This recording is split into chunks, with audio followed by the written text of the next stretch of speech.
La isla misteriosa, de Julio Verne. Parte 3. El secreto de la isla. Capítulo 18. Se despierta el volcán y temen lo peor. Al amanecer, los colonos habían vuelto silenciosamente a la entrada de la caverna, a la cual dieron el nombre de Cripta de Dakar en memoria del capitán Nemo. La marea había bajado y pudieron fácilmente pasar bajo el arco, cuyo pie derecho basáltico batía las olas. La canoa se quedó en aquel sitio, habiéndola puesto los colonos al abrigo del oleaje. Para mayor precaución, Pencroff, Nab y Harbert la alaron hacia la playa, que confinaba con uno de los lados de la cripta, y la dejaron en un paraje donde no corría riesgo alguno. La tempestad había cesado con la noche. Los últimos truenos se desvanecían hacia el oeste. Ya no llovía, pero el cielo estaba todavía cubierto de nubes. Aquel mes de octubre, principio de la primavera austral, no se anunciaba de modo satisfactorio, y el viento tenía tendencia a saltar de un punto de la roca a otro, de suerte que no permitía contar con un tiempo seguro. Cyrus Smith y sus compañeros, al salir de la cripta de Dakar, tomaron el camino de la dehesa, y mientras marchaban, Nab y Harbert tuvieron cuidado de desprender el alambre tendido por el capitán entre la dehesa y la cripta, y que quizá podrían utilizar más adelante. Por el camino hablaron poco. Los diversos incidentes de aquella noche del 15 al 16 de octubre les habían impresionado. Aquel desconocido, cuya influencia les había protegido de un modo tan eficaz, aquel hombre convertido por su imaginación en genio, el capitán Nemo, ya no existía. Su Nautilus y él estaban sepultados en el fondo de un abismo, y cada uno se creía más aislado que antes. Se habían acostumbrado, por decirlo así, a contar con aquella intervención poderosa que acababa de faltarlos para siempre, y Gédéon Spilett y el mismo Cyrus Smith no podían eximirse de esta penosa opresión. Guardaron todos profundo silencio, siguiendo el camino de la dehesa. A las 9 de la mañana entraron por fin en el Palacio de Granito. Se había acordado proseguir lo más activamente posible la construcción del buque, y el ingeniero se puso a la obra con más asiduidad que nunca. No se sabía lo que les reservaba el futuro, y era una garantía para los colonos tener a su disposición un buque sólido, capaz de sostenerse en el mar con mal tiempo, y bastante grande para intentar, en caso de necesidad, una travesía de alguna duración. Si, terminado el buque, no se decidían a dejar la isla Lincoln y pasar al archipiélago polinesio del Pacífico o a la costa de Nueva Zelanda, por lo menos debían ir lo más pronto posible a la isla Tabor para dejar en ella la noticia relativa a Ayrton, precaución indispensable para el caso de que el yate escocés volviese a aparecer en aquellos mares. Sobre este punto no debía descuidarse ninguna precaución. Continuaron los trabajos, y Cyrus Smith, Pencroff y Ayrton, ayudados de Nab, de Gédéon Spilett y de Harbert, siempre que no tenía alguna otra cosa urgente que hacer, trabajaron sin descanso. El nuevo buque tenía que estar dispuesto dentro de 5 meses, es decir, para principios de marzo, si había que visitar la isla Tabor antes que los vientos del equinoccio hicieran imposible esta travesía. Por tanto, los carpinteros no perdieron un momento, y dado que no tenían que fabricar el aparejo porque habían salvado íntegro el del Speedy, necesitaban acabar el casco. El último mes de 1868 transcurrió en estas importantes tareas. Al cabo de 2 meses y medio, estaban en su lugar las cuadernas y se habían ajustado los primeros forros. Podía ya juzgarse que los planos dados por Cyrus Smith eran excelentes y que el buque se mantendría bien en el mar. Pencroff trabajaba con una actividad devoradora y no se abstenía de reñir a uno u otro cuando abandonaban la suela de carpintero por el fusil de cazador. Sin embargo, había que conservar los depósitos del palacio de granito para pasar el próximo invierno. Pero el bravo marino no estaba contento cuando los obreros faltaban al taller. En aquellas ocasiones refunfuñaba, y el exceso de mal humor le hacía ejecutar la obra de 6 hombres. Toda aquella estación de verano fue mala. Por espacio de algunos días, los calores fueron sofocantes, y la atmósfera, saturada de electricidad, no se descargaba sino por medio de violentas tempestades que turbaban profundamente las capas del aire. Era raro que no se oyesen los ruidos lejanos del trueno, como un murmullo sordo, permanente, semejante al que se produce en las regiones ecuatoriales del globo. El 1 de enero de 1869 se señaló por una tempestad violentísima y cayeron rayos en varios puntos de la isla, rompiendo muchos árboles, entre otros uno de los enormes almeses que sombreaban el corral al extremo sur del lago. ¿Tenía aquel meteoro alguna relación con los fenómenos que se realizaban en las entrañas de la Tierra? ¿Habría alguna conexión entre las alteraciones del aire y las agitaciones de la parte interior del globo? Cyrus Smith se inclinaba a creerlo, porque el desarrollo de aquellas tempestades fue acompañado de una recrudescencia de los síntomas volcánicos. El 3 de enero, Harbert, que al amanecer había subido a la meseta de la Gran Vista para enganchar un onagro, observó un enorme penacho que se desarrollaba en la cima del volcán. El joven avisó inmediatamente a los colonos, que acudieron a contemplar la cima del monte Franklin. —¡Demontres! —exclamó Pencroff. Esta vez no son vapores. Me parece que el gigante no se contenta con respirar, sino que echa humo.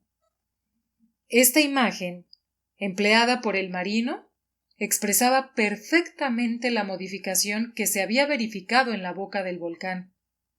Desde 3 meses antes, el cráter emitía vapores más o menos intensos, pero que provenían tan solo de una ebullición interior de las materias minerales.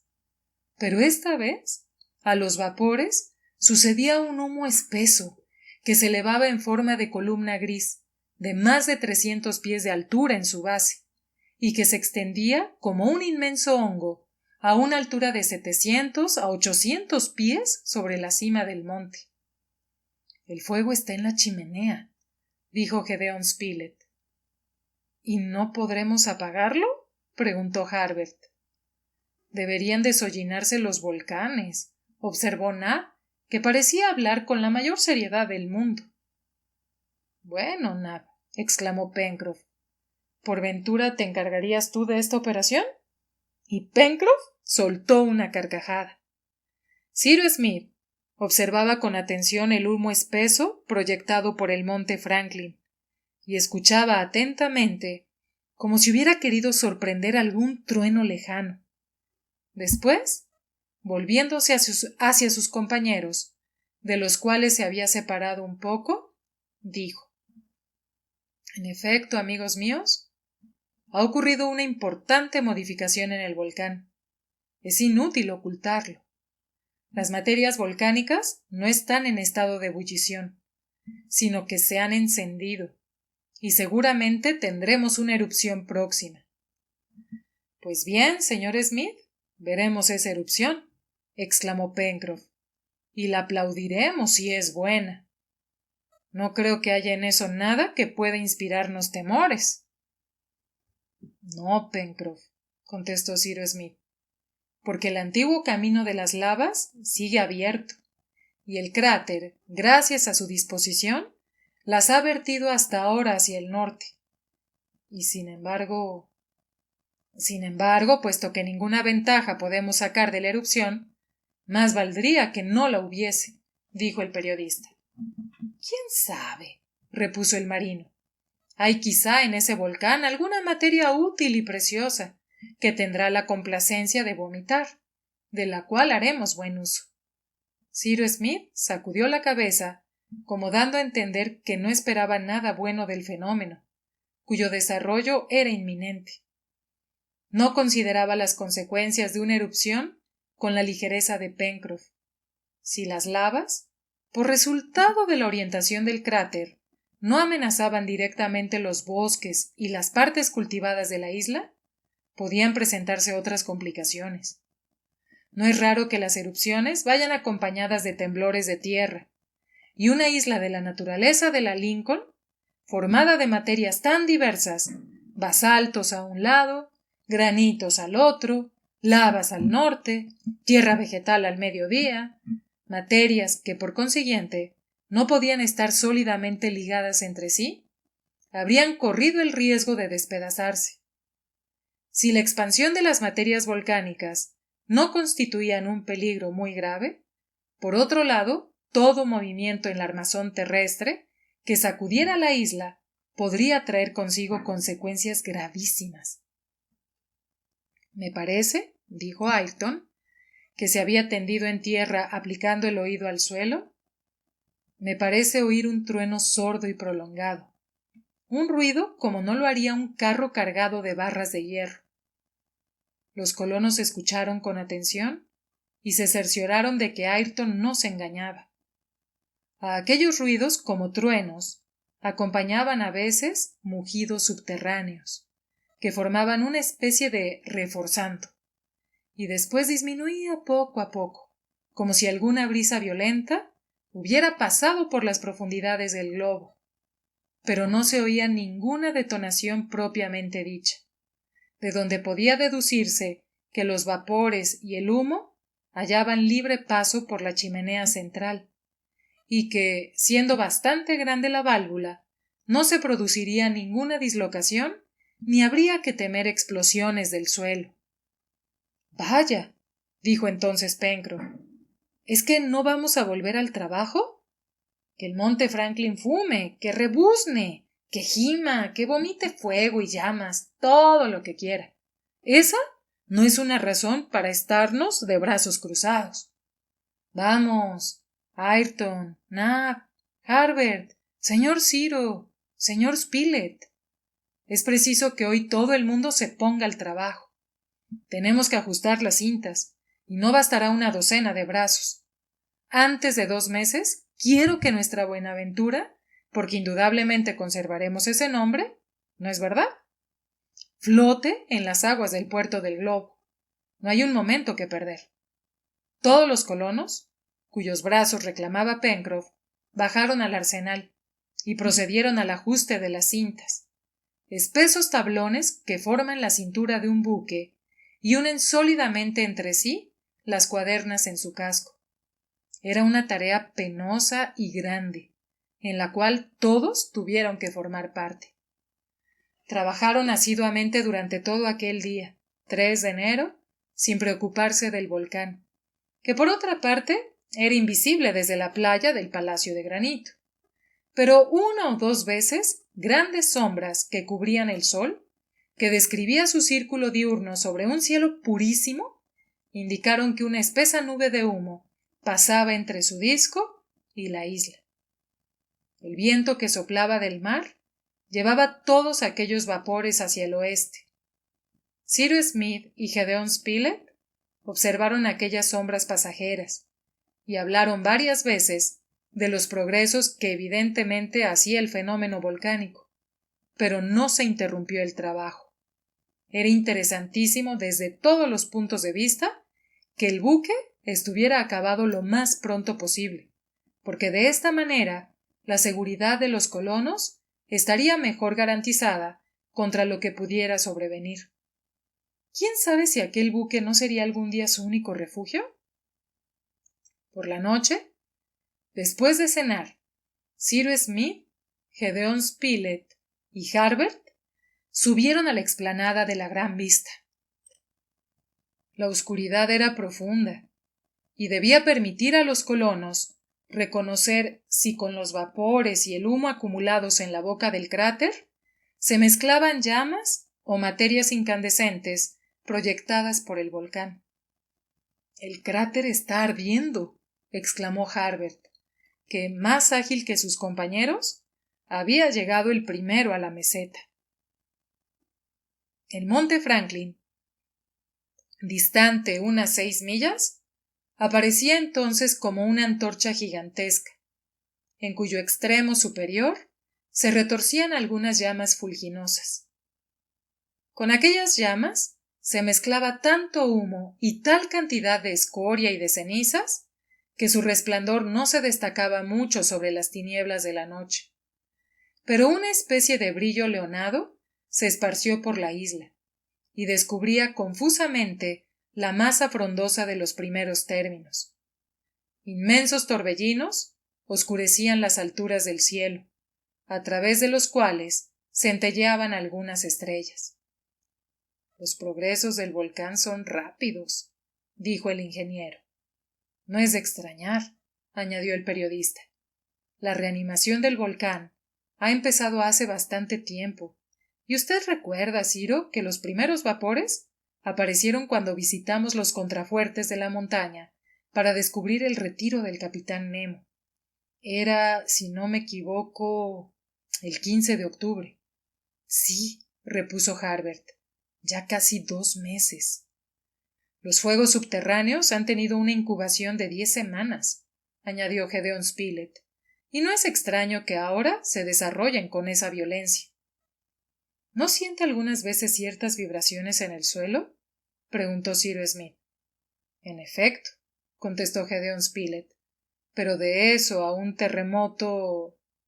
No digo que estemos amenazados de un terremoto, repuso Cyrus Smith, y Dios nos libre de él. No. Esas vibraciones son debidas a la efervescencia del fuego central. La corteza terrestre no es más que la pared de una caldera, y bajo la presión de los gases vibra como una lámina sonora. Pues bien, ese es el efecto que produce en este momento. ¡Qué magnífico penacho de llamas! Exclamó Harbert. En aquel momento surgía del cráter una especie de ramillete de fuegos artificiales, cuyo resplandor no podían atenuar los vapores. Miles de fragmentos luminosos y de puntos brillantes se proyectaban en todas direcciones. Algunos, pasando la cúpula de humo, la rompían con un chorro de fuego y dejaban tras ellos un verdadero polvo incandescente.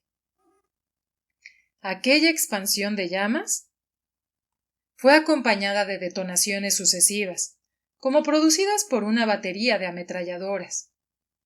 Cyrus Smith, el periodista y el joven, después de haber pasado 1 hora en la meseta de la Gran Vista, bajaron a la playa y entraron en el Palacio de Granito. El ingeniero estaba pensativo y hondamente preocupado, hasta el punto que Gedeón Spilett creyó deber preguntarle si presentía algún próximo peligro del que la erupción fuese la causa directa o indirecta. Sí y no, repuso Cyrus Smith. Sin embargo, añadió el periodista, la mayor desgracia que podría sucedernos ¿no sería un temblor de tierra que trastornase la isla? Pues bien, yo no creo que eso sea temible, pues los vapores y las lavas han encontrado libre paso para derramarse al exterior. En efecto, repuso Cyrus Smith, no temo un terremoto en el sentido que se da ordinariamente a las convulsiones del suelo, ocasionadas por la expansión de los vapores subterráneos. Pero hay otras causas que pueden producir grandes desastres. ¿Cuáles, mi querido Ciro? No lo sé exactamente. Es preciso que vea, que visite la montaña. Dentro de pocos días podré dar mi opinión sobre este punto. Gedeón Spilett no insistió, y pronto, a pesar de las detonaciones del volcán, cuya intensidad aumentaba, y que eran repetidas por los ecos de la isla, quedaron los huéspedes del Palacio de Granito sumergidos en profundo sueño. Pasaron 3 días, que fueron el 4, 5 y 6 de enero. Los colonos continuaron trabajando en la construcción del buque, y el ingeniero, sin dar ninguna explicación, activaba el trabajo con todo su poder y toda su energía. El monte Franklin estaba cubierto de una nube oscura de siniestro aspecto, y con las llamas vomitaba rocas incandescentes. Algunas volvían a caer en el cráter mismo. Por esto decía Pencroff que no quería considerar el fenómeno más que desde el punto de vista cómico. Calla. El gigante juega al boliche. El gigante hace juegos malabares. Y en efecto, las materias vomitadas volvían a caer en el abismo y no parecía que las lavas levantadas por la presión interior hubieran llegado todavía hasta el orificio del cráter. Al menos, la boca del nordeste, que en parte era visible, no vertía derrame de lava sobre la pendiente septentrional del monte. Sin embargo, por urgentes que fueran las obras de construcción, otros cuidados reclamaban la presencia de los colonos en diversos puntos de la isla. Ante todo era preciso ir a la dehesa, donde estaba encerrado el rebaño de muñones y de cabras, y renovar la provisión de forrajes de aquellos animales. Se convino en que Ayrton iría a la mañana siguiente, 7 de enero, y como él bastaba para aquella tarea, a la que estaba acostumbrado, Pencroff y los demás manifestaron cierta sorpresa cuando oyeron decir al ingeniero: Ayrton, ya que usted va mañana a la dehesa, yo lo acompañaré. Señor Ciro, exclamó el marino, nuestros días de trabajo están contados, y si usted se va, nos van a faltar 4 brazos. Estaremos de vuelta pasado mañana, repuso Cyrus Smith. Necesito ir a la dehesa. Deseo conocer dónde está la erupción. La erupción, repitió Pencroff con aire poco satisfecho. Por importante que sea esa erupción, a mí me tiene sin cuidado. Por más que dijo el marino, la exploración proyectada por el ingeniero quedó acordada para el día siguiente. Harbert hubiera deseado acompañar a Cyrus Smith, pero no quiso contrariar a Pencroff ausentándose. Al día siguiente, al amanecer, Cyrus Smith y Ayrton subieron en el carro tirado por 2 onagros y tomaron a grande trote el camino de la dehesa. Por encima del bosque pasaban gruesas nubes, que alimentaba constantemente el cráter del monte Franklin con sus materias fuliginosas. Aquellas nubes, que se extendían lentamente por la atmósfera, se componían sin duda de sustancias heterogéneas, porque no solo era el humo del volcán el que las hacía extraordinariamente opacas y pesadas. Entre sus espesas volutas debían llevar en suspensión escorias reducidas a polvo, pusolana pulverizada y cenizas grises tan finas como la más fina fécula, y tan tenues que muchas veces se ha visto esta clase de cenizas en el aire por espacio de meses enteros.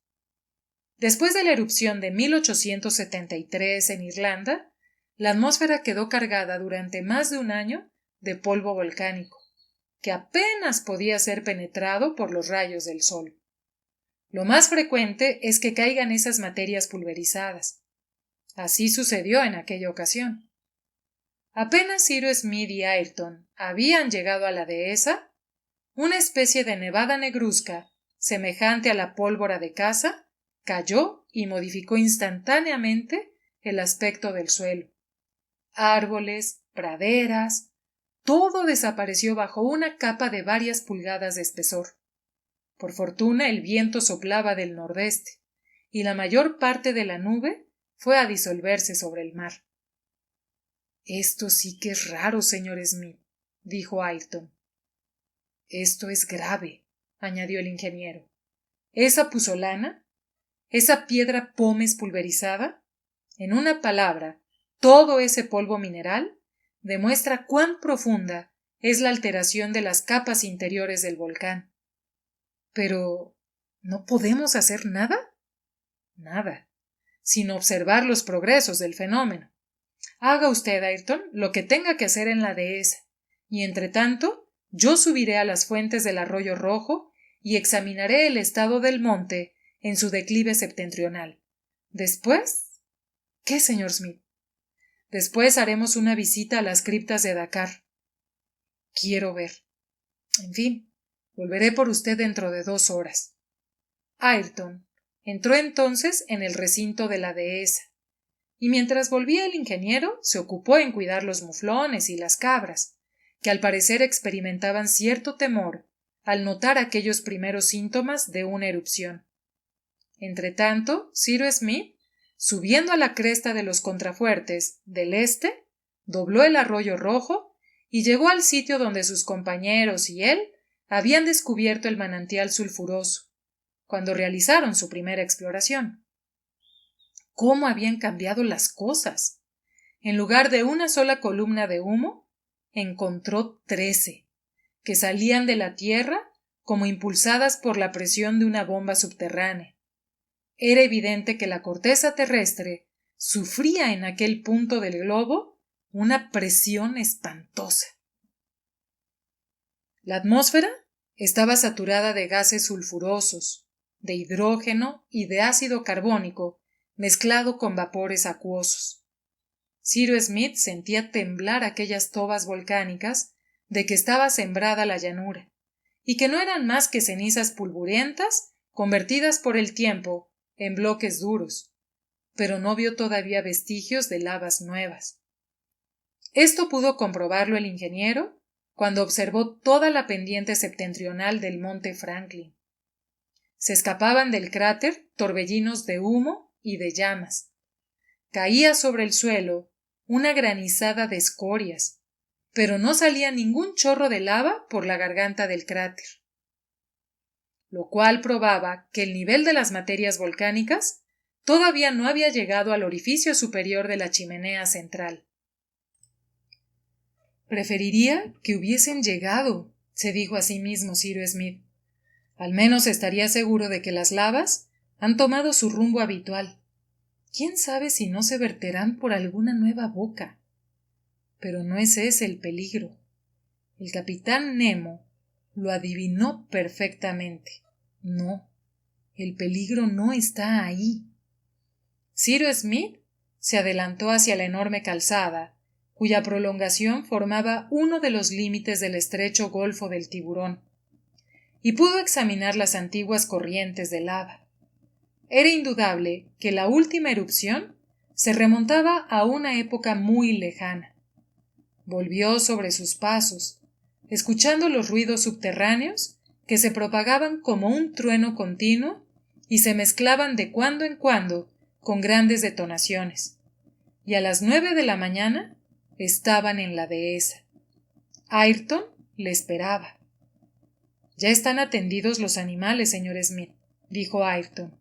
Bien, repuso el ingeniero. Parecen muy inquietos, señor Smith. Sí, el instinto habla en ellos, y el instinto no se engaña. Cuando usted quiera. Tome un farol y un yesquero, Ayrton, y vayamos. Ayrton hizo lo que se le había mandado. Los onagros desenganchados pasían por la dehesa.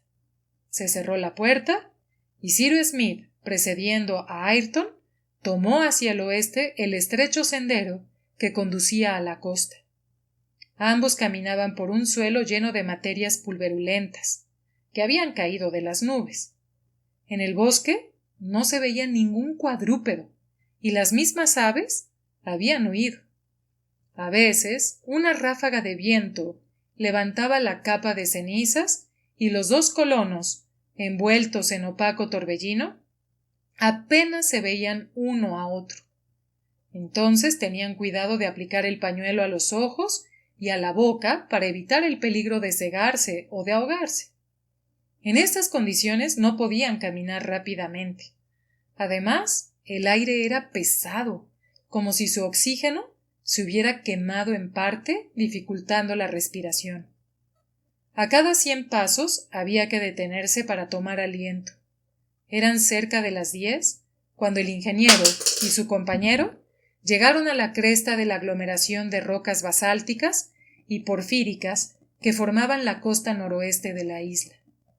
Comenzaron a bajar siguiendo poco más o menos el camino detestable que durante aquella noche de tempestad les había conducido a la cripta de Dakar.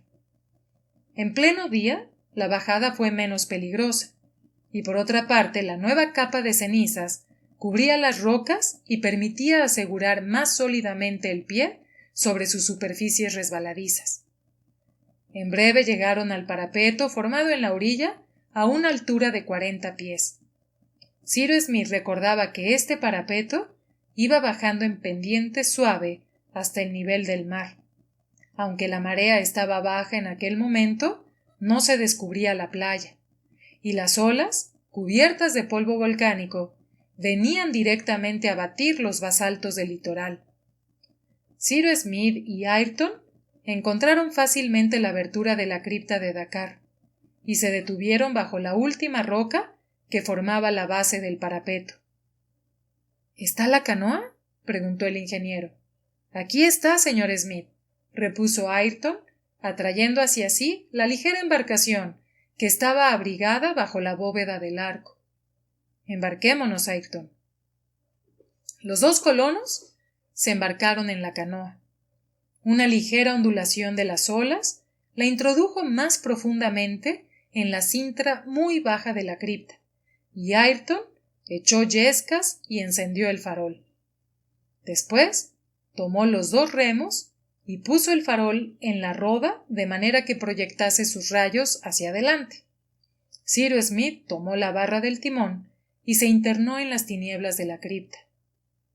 El Nautilus no estaba allí para alumbrar con sus fuegos la sombría caverna.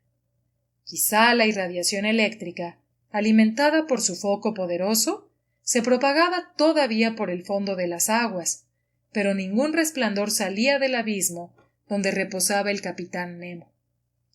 La luz del farol, aunque insuficiente, permitió sin embargo al ingeniero adelantarse, siguiendo la pared derecha de la cripta.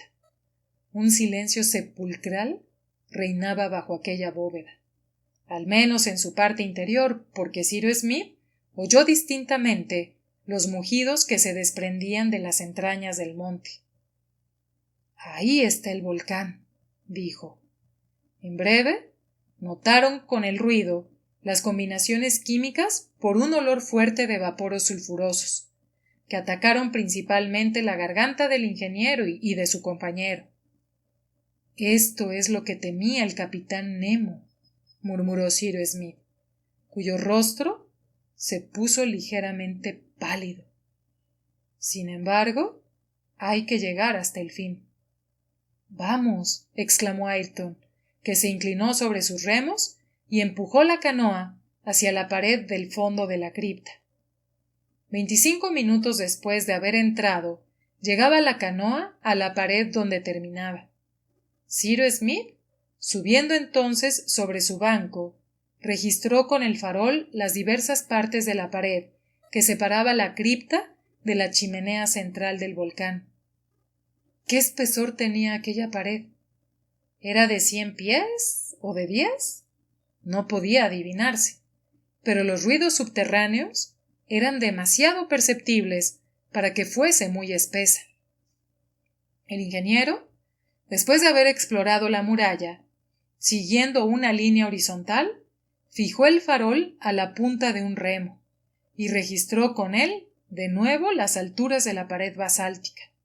Allí, por hendiduras apenas visibles, a través de los prismas mal unidos, transpiraba un humo acre que infectaba la atmósfera de la caverna. La pared estaba cubierta de hendiduras, y algunas de ellas, claramente señaladas, bajaban hasta 2 o 3 pies sobre la superficie de las aguas de la cripta. Cyrus Smith se quedó pensativo. Después murmuró estas palabras: sí, el capitán tenía razón. Ese es el peligro terrible. Ayrton no dijo nada, pero obedeciendo a una señal de Cyrus Smith, tomó los remos y media hora después el ingeniero y él salían de la cripta de Dakar.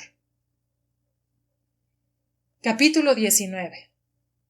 El volcán sigue vomitando y hace desaparecer la isla Lincoln. Al día siguiente, 8 de enero, por la mañana, después de un día y una noche pasados en la dehesa y de haber atendido a los animales, Cyrus Smith y Ayrton entraron en el Palacio de Granito. Inmediatamente el ingeniero reunió a sus compañeros y les participó que la isla Lincoln corría un peligro que ningún poder humano sería capaz de conjurar. Amigos míos, dijo, y su voz revelaba emoción profunda, la isla Lincoln no es de las que deben durar tanto como el globo. Está condenada a una destrucción más o menos próxima, cuya causa reside en ella misma, destrucción a la cual nadie puede sustraerla. Los colonos se miraron mutuamente y miraron al ingeniero. No podían comprenderle. Explíquese, Ciro, dijo Gedeón Spilett. Voy a explicarme, contestó el ingeniero. O mejor dicho, no haré más que transmitirles la explicación que durante los pocos minutos de conversación secreta me dio el capitán Nemo. ¿El capitán Nemo? Exclamaron los colonos. Sí, el último servicio que quiso hacernos antes de morir. ¿El último servicio? Exclamó Pencroff. ¡El último servicio! Ya verán cómo muerto y todo nos va a hacer todavía otro. ¿Pero qué dijo el capitán Nemo? Preguntó el periodista. Sépanlo, amigos míos, prosiguió el ingeniero.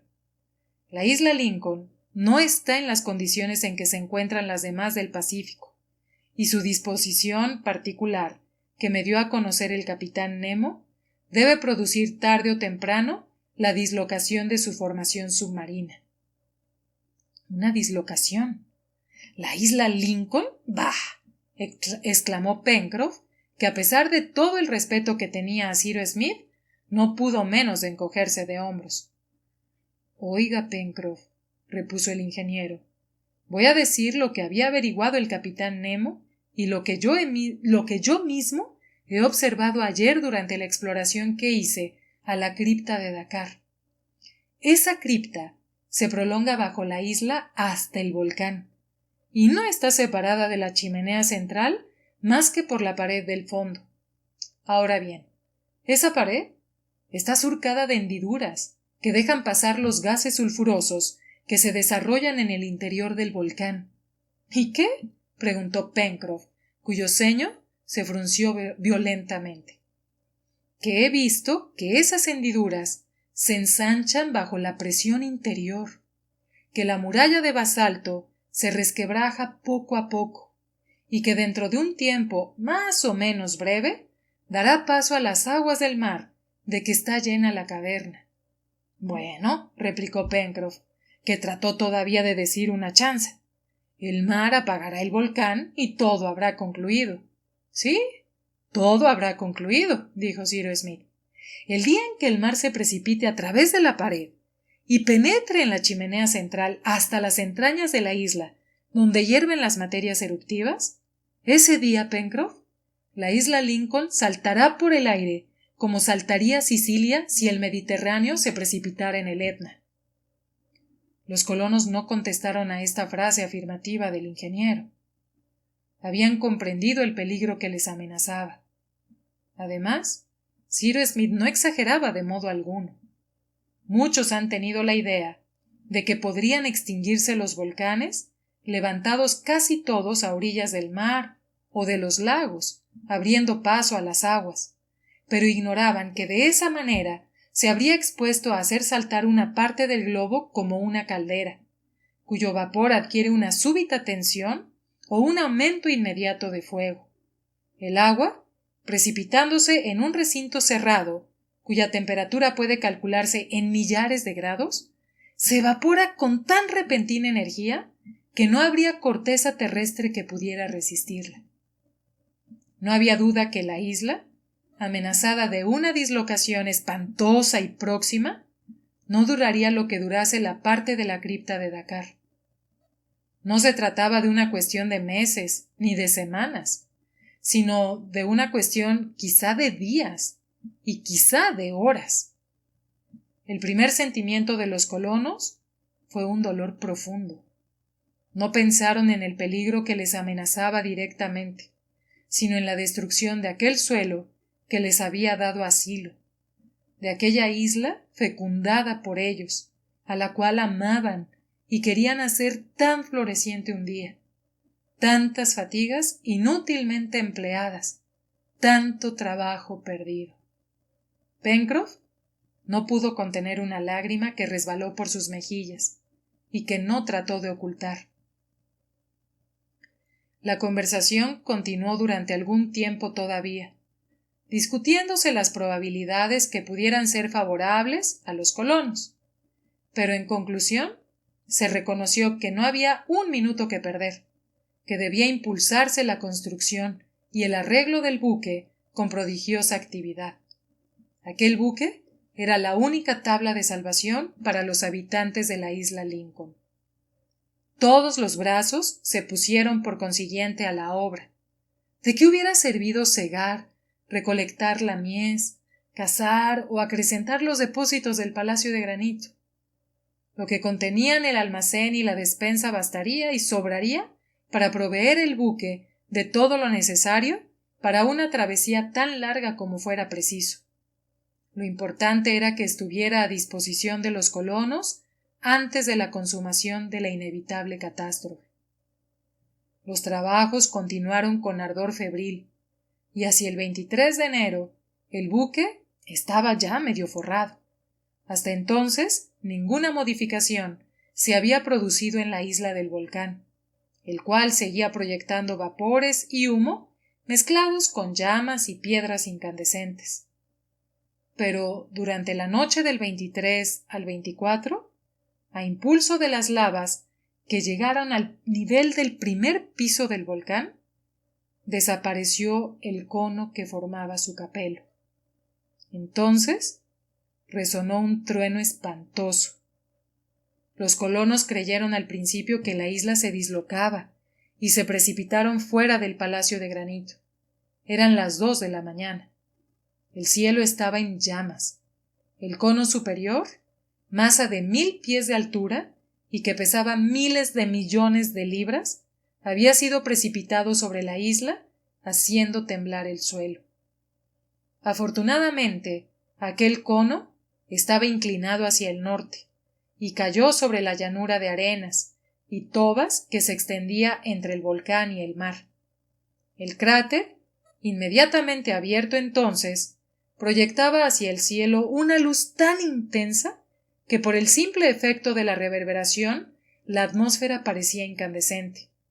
Al mismo tiempo, un torrente de lavas, hinchándose en la nueva cima, se derramaba en largas cascadas como el agua que se escapa de un estanque demasiado lleno, y 1000 serpientes de fuego corrían sobre las pendientes del volcán. ¡La dehesa! ¡La dehesa!, exclamó Ayrton. La dehesa era el punto a donde se dirigían las lavas por consecuencia de la orientación del nuevo cráter. Las partes fértiles de la isla, las fuentes del arroyo rojo, los bosques del jacamar, todo estaba amenazado de una destrucción inmediata. A los gritos de Ayrton, los colonos se precipitaron hacia el establo de los onagros, engancharon el carro y todos, animados de un mismo pensamiento, corrieron a la dehesa para poner en libertad a los animales que encerraba. Antes de las 3 de la mañana habían llegado a la dehesa. Espantosos mugidos indicaban el miedo horrible que experimentaban los muflones y las cabras. Un torrente de materias incandescentes, de lavas y de minerales líquidos caía del contrafuerte sobre la pradera y roía aquella parte de la empalizada. Ayrton abrió bruscamente la puerta y los animales asustados se escaparon por ella en todas direcciones. Una hora después, la lava hirviendo llenaba la dehesa, volatilizaba el agua del riachuelo que la atravesaba, inundaba la habitación, que se quemó como si fuera paja, y devoraba hasta el último poste de la empalizada. De la dehesa no había quedado el menor vestigio. Los colonos habían querido luchar contra aquella invasión, y aún habían hecho algún esfuerzo, pero loca e inútilmente, porque el hombre está desarmado, en presencia de tan grandes cataclismos. Amaneció el día 24 de enero. Cyrus Smith y sus compañeros, antes de volver al Palacio de Granito, quisieron observar la dirección definitiva que iba a tomar aquella inundación de lava. La pendiente general del suelo se inclinaba desde el monte Franklin a la costa este, y se temía que, a pesar de la espesura de los bosques del jacamar, la corriente se propagara hasta la Gran Vista. «El lago nos protegerá», dijo Gedeón Spilett. «Así lo espero», fue la única respuesta de Cyrus Smith. Los colonos habrían querido adelantarse hasta la llanura sobre la cual había caído el cono superior del monte Franklin, pero las lavas les cerraban el paso, siguiendo por una parte el valle del Arroyo Rojo y por otra el río de la Cascada, vaporizando estos dos ríos. No habría posibilidad ninguna de atravesar aquel torrente. Al contrario, había que retroceder delante de él. El volcán descoronado había cambiado absolutamente de forma. Una especie de meseta rasa lo terminaba entonces y reemplazaba el antiguo cráter. Dos gargantas abiertas en su extremo sur y este vomitaban incesantemente lavas que formaban dos corrientes distintas. Por encima del nuevo cráter, una nube de humo y cenizas se confundía con los vapores del cielo amontonados sobre la isla. Grandes truenos estallaban y se mezclaban con los bramidos de la montaña. Del cráter se escapaban rocas ígneas, que proyectadas a más de 1000 pies de altura, estallaban en las nubes y se dispersaban como una metralla. El cielo respondía con sus truenos y relámpagos a la erupción volcánica. Hacia las 7 de la mañana, los colonos ya no podían mantenerse en la posición donde se habían refugiado al extremo del bosque jacamar. Comenzaban a llover en torno suyo no solo los proyectiles, sino las lavas, desbordándose del lecho del Arroyo Rojo, amenazaban cortar el camino de la dehesa. Las primeras filas de árboles se incendiaron, y su savia, súbitamente transformada en vapor, los hizo estallar como cohetes, mientras otros, menos húmedos, quedaron intactos en medio de la inundación. Los colonos habían vuelto a tomar el camino de la dehesa, marchando lentamente y de espaldas, por decirlo así. Pero a causa de la inclinación del suelo, el torrente ganaba terreno con rapidez hacia el este, y cuando las capas inferiores de la lava se habían endurecido, otras capas hirviendo las cubrían enseguida. Entretanto, la principal corriente, que era la del valle del Arroyo Rojo, se hacía cada vez más amenazadora. Toda aquella parte del bosque estaba abrasada, y enormes volutas de humo rodeaban por encima de los árboles, cuyo pie estallaba dentro de la corriente lábica. Los colonos se detuvieron cerca del lago a media milla de la desembocadura del Arroyo Rojo. Iba a decidirse para ellos una cuestión de vida o muerte. Cyrus Smith, habituado a hacerse cargo de las situaciones, y sabiendo que se dirigía a hombres capaces de oír la verdad, cualquiera que fuese, dijo entonces: «O el lago detiene la corriente de lava y una parte de la isla se libra de la devastación completa, o la corriente invade los bosques del Far West. Ni un árbol, ni una planta quedarán en la superficie. No tendremos más que rocas desnudas en perspectiva. Y por último, una muerte que no tardará a causa de la explosión de la isla». «Entonces», exclamó Pencroff cruzándose de brazos y jugando en el suelo con el pie, «será inútil que trabajemos en la construcción del barco». «Pencroff», repuso Cyrus Smith, «hay que cumplir con nuestro deber hasta el fin». En aquel momento el río de lava, después de haberse abierto paso a través de los hermosos árboles que devoraba, llegó al límite del lago. Allí existía cierto levantamiento del suelo que, si hubiera sido mayor, tal vez habría bastado a contener el torrente. Manos a la obra, exclamó Cyrus Smith. El pensamiento del ingeniero fue comprendido enseguida. Había que poner un dique al río de lava y obligarlo a precipitarse en el lago. Los colonos corrieron al arsenal, volvieron con palas, picos, hachas y con árboles que cortaron y tierra que amontonaron. En pocas horas pudieron levantar un dique de 3 pies de altura y algunos centenares de pasos de longitud. Cuando terminaron, les pareció que habían trabajado unos minutos. Ya era tiempo. Las materias derretidas llegaron casi inmediatamente a la parte inferior del dique. El río hirviente se levantó como una cascada que trata de desbordarse y amenazó superar el único obstáculo que podía impedirle la invasión de todo el Far West. Pero el dique logró contenerlo, y la lava, después de un minuto de suspensión, que fue terrible, se precipitó en el lago Grant, por una cascada de 20 pies de altura. Los colonos anhelantes, sin hacer un ademán ni pronunciar una palabra, contemplaron entonces la lucha de los dos elementos.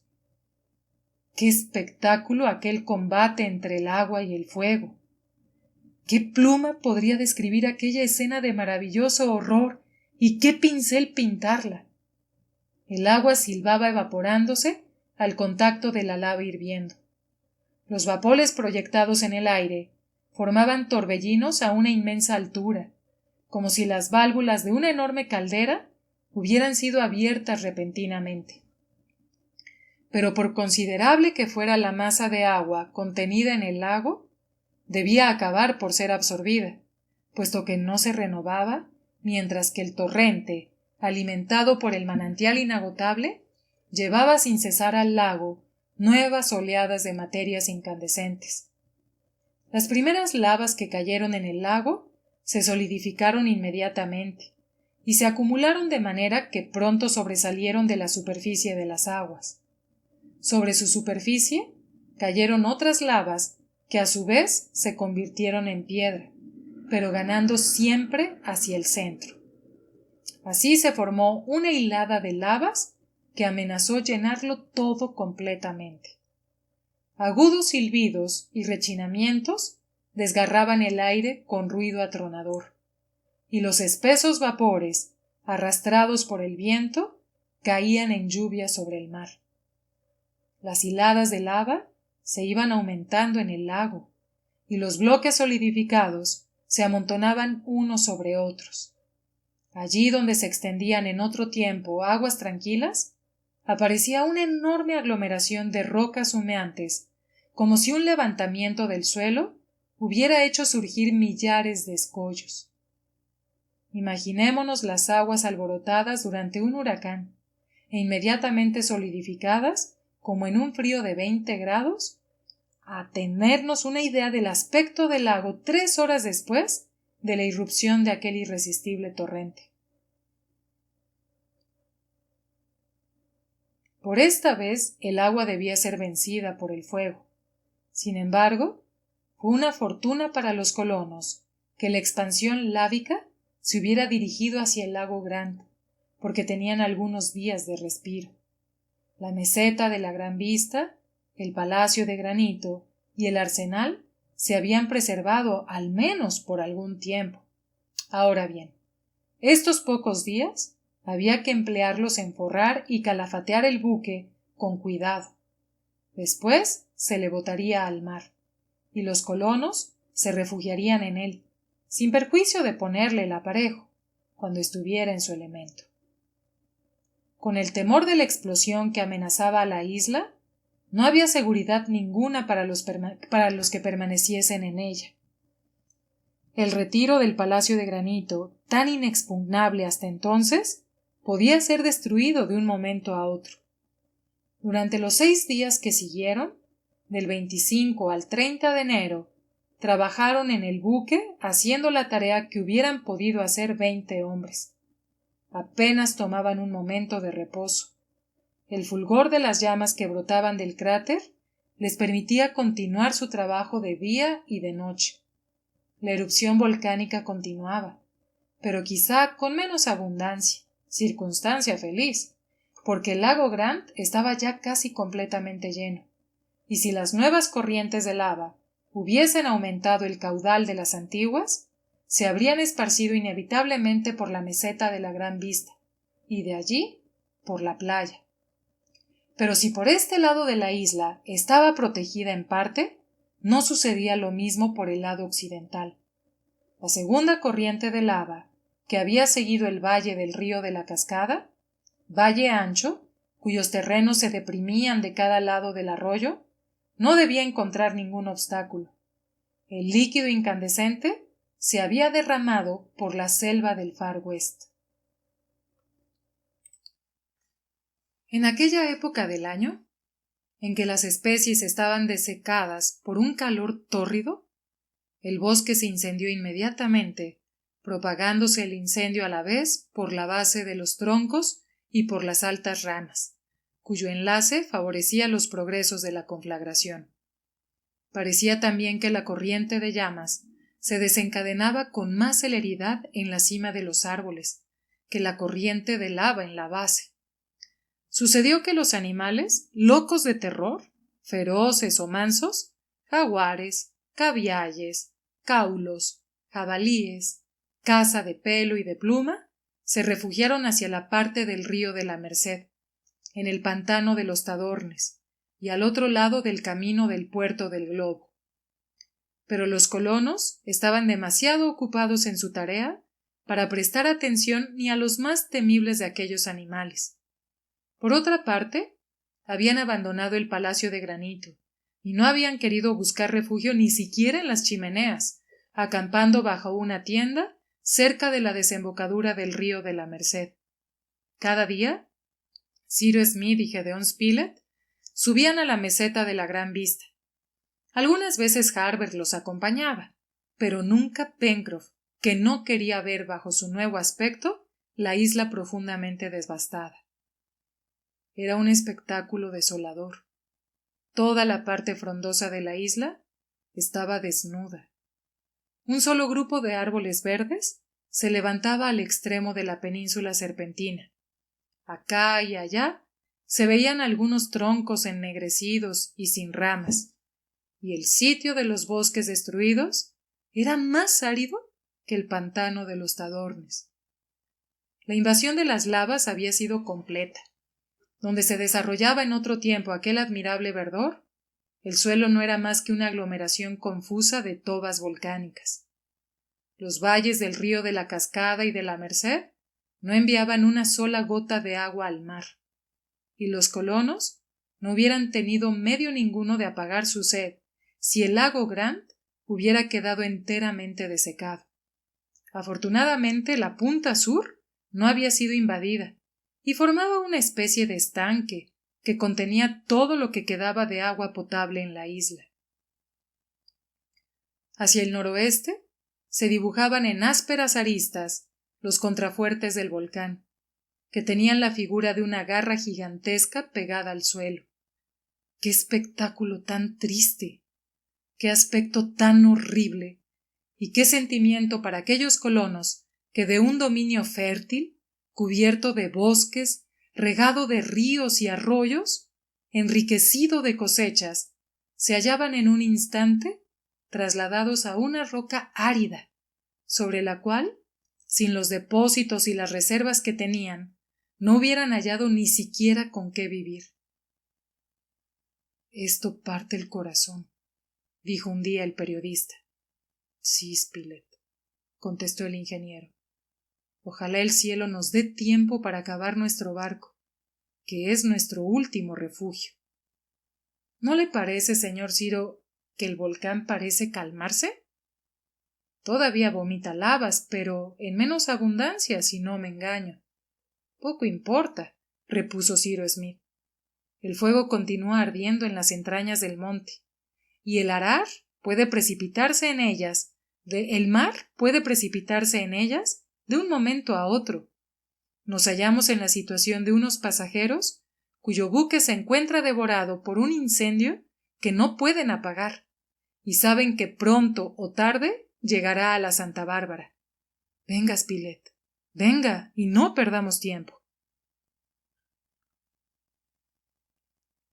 Durante 8 días más, es decir, hasta el 7 de febrero, las lavas continuaron derramándose del volcán, pero la erupción se mantuvo en los límites indicados. Cyrus Smith temía sobre todo que las materias líquidas vinieran a extenderse sobre la playa, en cuyo caso el taller de construcción quedaría destruido.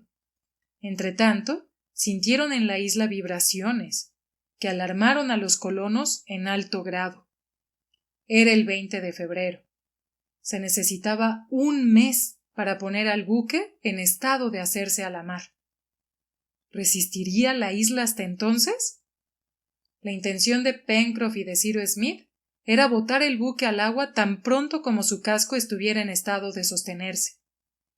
El puente, el alcázar de proa, el arreglo interior y el aparejo se harían después. Lo importante era que los colonos tuvieran un refugio asegurado fuera de la isla. Quizá convendría también conducir el buque al puerto del globo, es decir, lo más lejos posible del centro eruptivo, porque en la desembocadura del río de la Merced, entre el islote y la muralla de granito, corría peligro de ser aplastado en caso de dislocación. Todos los esfuerzos de los trabajadores tendían a terminar el casco. Así llegaron hasta el 3 de marzo, y pudieron contar con que la operación de botarlo al agua podría hacerse dentro de 10 días. Volvió la esperanza al corazón de los colonos, que tanto habían sufrido durante aquel 4º año de su residencia en la isla Lincoln. Pencroff pareció salir un poco de la sombría taciturnidad en que lo habían sumergido la ruina y devastación de su propiedad. No pensaba más que en aquel buque, en el que se concentraban todas sus esperanzas. Lo acabaremos, decía el ingeniero. Lo acabaremos, señor Ciro. Y ya es hora, porque la estación avanza, y pronto estaremos en pleno equinoccio. Pues bien, si es preciso, haremos escala en la isla Tabor después de la isla Lincoln. ¡Qué desgracia! ¿Quién habría creído ver semejante cosa? Apresurémonos, respondía invariablemente el ingeniero, y todos trabajaban sin perder ni un instante. Mi amo, preguntó Nab pocos días después, si el capitán Nemo estuviera vivo, ¿cree que habría sucedido todo esto? Sí, Nab, repuso Cyrus Smith. Pues bien, yo no lo creo, murmuró Pencroff al oído de Nab. Ni yo, contestó Nab seriamente. Durante la primera semana de marzo, el monte Franklin volvió a presentarse amenazador. Millares de hilos de cristal, formados de las lavas fluidas, cayeron como una lluvia sobre el suelo. El cráter se llenó de nuevo de lava, que se derramó por todas las pendientes del volcán. El torrente corrió por la superficie de las tobas endurecidas y terminó de destruir los pocos esqueletos de árboles que habían resistido a la primera erupción. La corriente, siguiendo esta vez la orilla sudoeste del lago Grant, se dirigió más allá del arroyo Glicerina e invadió la meseta de la Gran Vista. Este último golpe, dado a la obra de los colonos, fue terrible. Del molino, de los edificios, del corral, no quedó nada. Las aves asustadas desaparecían en todas direcciones. Top y Hoop daban señales de terror, y su instinto les advertía que estaba próxima la catástrofe. Gran número de animales de la isla habían perecido en la erupción, y los que habían sobrevivido no encontraron más refugio que el pantano de los Tadornes, salvo alguno que fue hallado en la meseta de la Gran Vista. Pero este último asilo les fue cerrado al fin, y el río de lava, rebasando la cresta de la muralla granítica, comenzó a precipitar sobre la playa sus cataratas de fuego.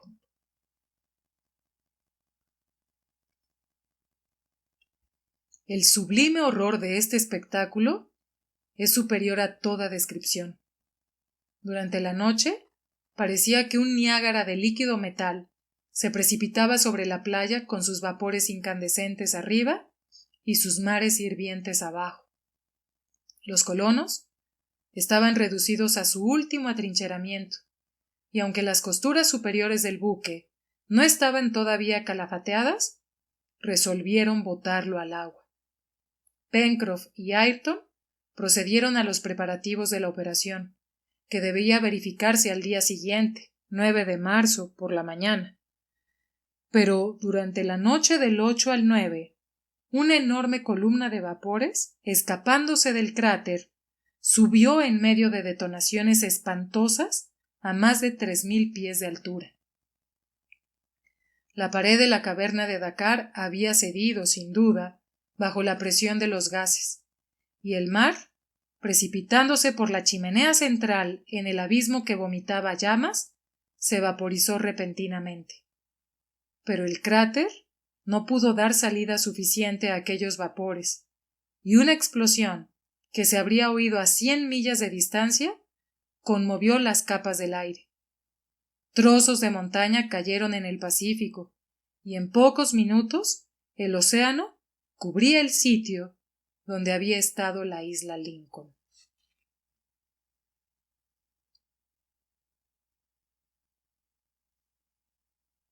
Capítulo 20. Una roca en el Pacífico y una isla en tierra firme.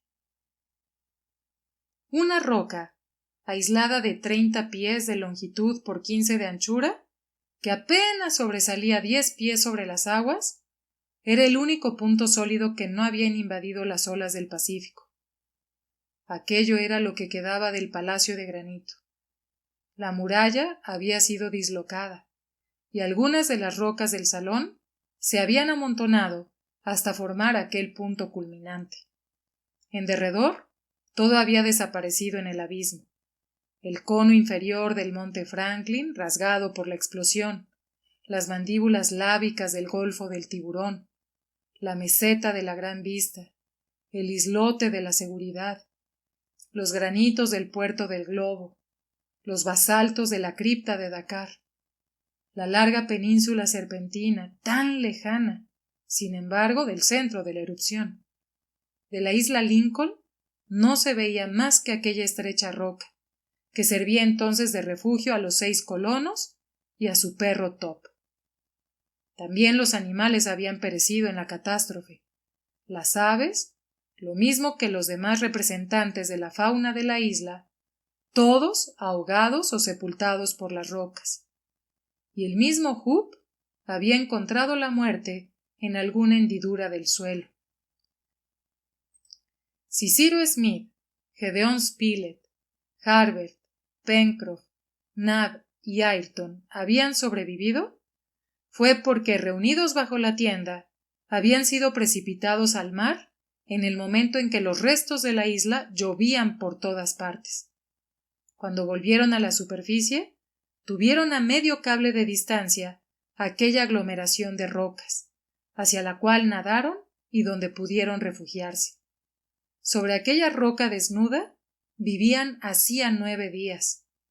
Algunas provisiones retiradas antes de la catástrofe del almacén del Palacio de Granito y un poco de agua dulce que la lluvia había depositado en el hueco de una roca era todo lo que aquellos desgraciados poseían. Su última esperanza, el buque, había sido deshecho. No tenían medio ninguno de dejar aquel arrecife, ni fuego, ni con qué hacerlo.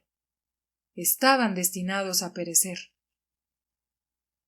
Aquel día, 18 de marzo, les quedaban conservas para 2 días, aunque no habían consumido más que lo estrictamente necesario. Toda su ciencia, su inteligencia, era impotente en aquella situación. Estaban únicamente en manos de Dios. Cyrus Smith estaba tranquilo, Gedeon Spilett más nervioso, y Pencroff, presa de una sorda cólera, iban y venían sobre aquella roca. Harbert no se separaba del ingeniero, y le miraba como para pedirle un socorro que Cyrus Smith no podía dar. Nab y Ayrton estaban resignados con su suerte. Desdicha, desdicha, repetía con frecuencia Pencroff. Si tuviéramos, aunque no fuera más que una cáscara de nuez para ir a la isla Tabor. Pero nada, nada. El capitán Nemo ha hecho bien en morirse, dijo una vez Nab. Durante los 5 días que siguieron Cyrus Smith y sus infelices compañeros, vieron con la mayor parsimonia, corriendo lo preciso para no morir de hambre, comiendo lo preciso para no morir de hambre. Su debilidad era extrema, y Spilett y Harbert empezaron a dar alguna señal de delirio. En esta situación, ¿podían conservar una sombra de esperanza? No. ¿Cuál era la única probabilidad de salvación que les quedaba? ¿Que pasara un buque a la vista del arrecife? Sabían muy bien, por experiencia, que aquella parte del Pacífico nunca era visitada por los buques. Podían contar con que por una coincidencia verdaderamente providencial viniera el yate en aquellos días a buscar a Ayrton a la isla Tabor. Era imposible. Por otra parte, aun admitiendo que viniera, como los colonos no habían podido enviar a la isla una noticia que indicase el cambio ocurrido en la situación de Ayrton, el comandante del yate, después de haber registrado la isla sin resultado, se haría de nuevo a la mar y pasaría a latitudes más bajas.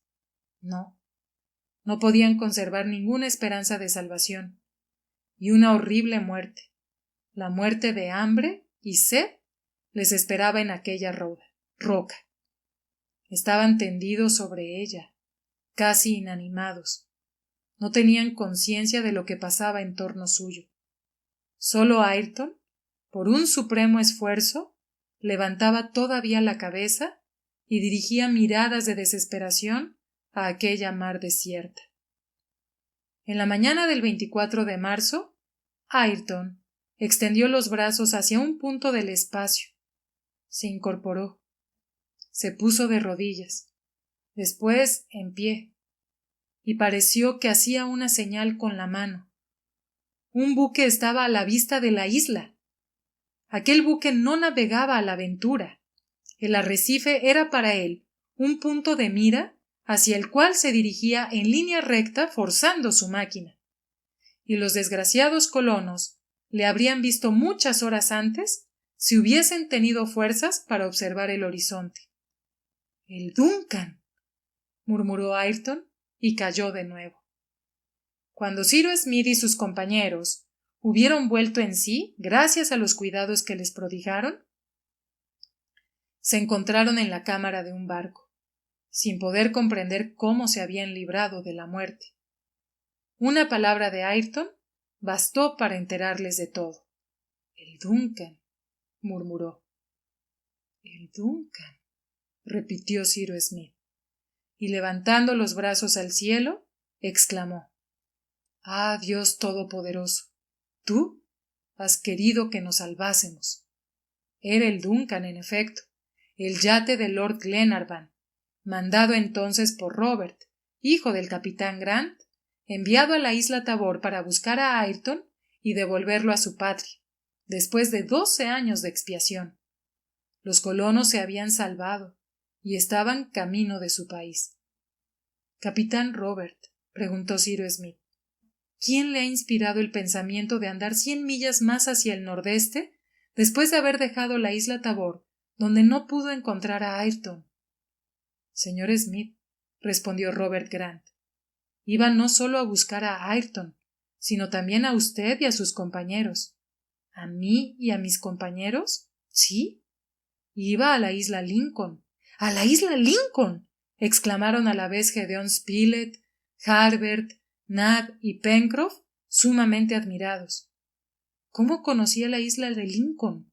—preguntó Cyrus Smith, no estando ni siquiera mencionada en las cartas. —La he conocido por la noticia que ustedes dejaron en la isla Tabor —contestó Robert Grant.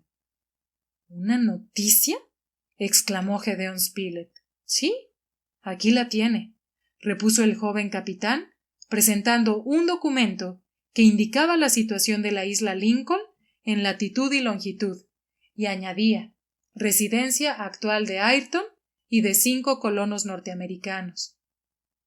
El capitán Nemo, dijo Cyrus Smith, después de haber leído la nota y visto que era de la misma mano que había escrito el documento hallado en la dehesa. —¡Ah! —exclamó Pencroff—, él tomó nuestro Buenaventura y se aventuró solo hasta la isla Tabor para dejar allí esa nota, dijo Harbert. Bien decía yo, añadió el marino, que aún después de su muerte, el capitán nos había de hacer otro servicio.